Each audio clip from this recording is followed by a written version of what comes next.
নমস্কাৰ মৰমৰ ছাত্ৰ ছাত্ৰীসকল আজিৰ এই ভিডিওটো আপোনালোকৰ কাৰণে এটা বিশেষ গুৰুত্বপূৰ্ণ ভিডিও হ'বলৈ গৈ আছে সেই কাৰণে আপোনালোকে ভিডিওটো আৰম্ভণিৰ পৰা শেষলৈ চাই থাকিব আৰু বন্ধুসকল আপোনালোকক জনাই থওঁ যে আপোনালোকৰ যিনেকি এক্সাম আছে হেতু আহি গৈছে আৰু বন্ধুসকল এইটো কোনটো টপিকৰ ওপৰত হ'বলৈ গৈ আছে আপোনালোকে আগলৈ গৈ ভিডিওটোত গম পাব তে বন্ধুসকল আপোনালোকে ভিডিওটো সম্পূৰ্ণকৈ চাব আৰম্ভণিৰ পৰা শেষলৈ আৰু চেনেলটো যদি প্ৰথমবাৰভাৱে ভিজিট কৰিছে তেতিয়াহ'লে চেনেলটো নিশ্চয়কৈ সাবস্ক্ৰাইব কৰি দিব আৰু কাষৰ বেল আইকনটো প্ৰেছ কৰিবলৈ নাপাহৰিব তা আপোনালোকৰ ভিডিওটো আৰম্ভ কৰো তেছা বন্ধুসকল আজিৰ এই ভিডিওটো বিশেষভাৱে যিসকল নেকি বিএডৰ কমন এন্ট্ৰেন্স টেষ্ট দিব বিচাৰিছে তেওঁলোকৰ কাৰণে এটা বিশেষ গুৰুত্বপূৰ্ণ ভিডিও হয় কিয়নো বন্ধুসকল ইতিমধ্যে ডিব্ৰুগড় ইউনিভাৰ্চিটি ফালৰ পৰা এটা নটিফিকেশন প্ৰকাশ পাইছে ইয়াতে উল্লেখ কৰিছে বন্ধুসকল আপোনালোকে যদি বিএডৰ যিনেকি কমন এন্ট্ৰেন্স টেষ্ট আছে 2024 আৰু 25 বৰ্ষৰ হেতু যদি আপোনালোকে দিব বিচাৰে তেতিয়াহ'লে আপোনালোকে দিব পাৰিব কিন্তু ইয়াৰ কাৰণে আপোনালোকে প্ৰথমতে আবেদন কৰিব লাগিব এটা বন্ধুসকল ইয়াৰ কাৰণে আবেদন প্ৰসেস ইতিমধ্যে আৰম্ভ হৈ গৈছে ইয়াতে চাব পাৰে ডিব্ৰুগড় ইউনিভাৰ্চিটি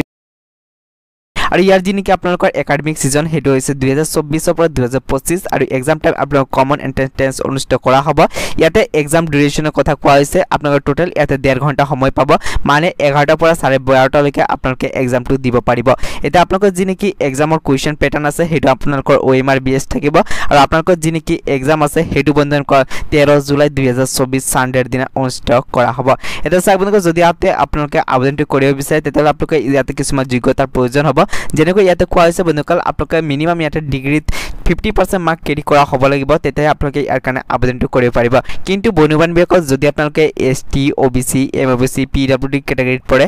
যদি আপোনালোকে ইয়াতে 45% ইয়াতে ডিগ্ৰী কেৰি কৰিবলৈ সক্ষম হৈছিল তেতিয়াহ'লে কিন্তু আপোনালোকে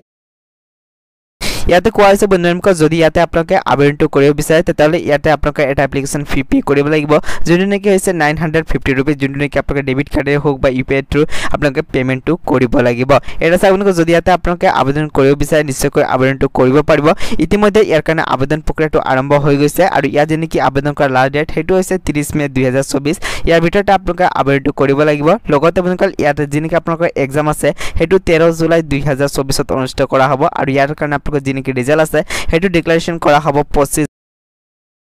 এসা বন্ধুসকল ইয়াতে আপোনাৰ কোনটো সাবজেক্ট পৰা কিমান মাৰ্ক আহিব হেতু উল্লেখ কৰিছে জেনাৰেল ইংলিছৰ পৰা আপোনাৰ 15 মাৰ্ক জেনাৰেল নলেজৰ পৰা 25 মাৰ্ক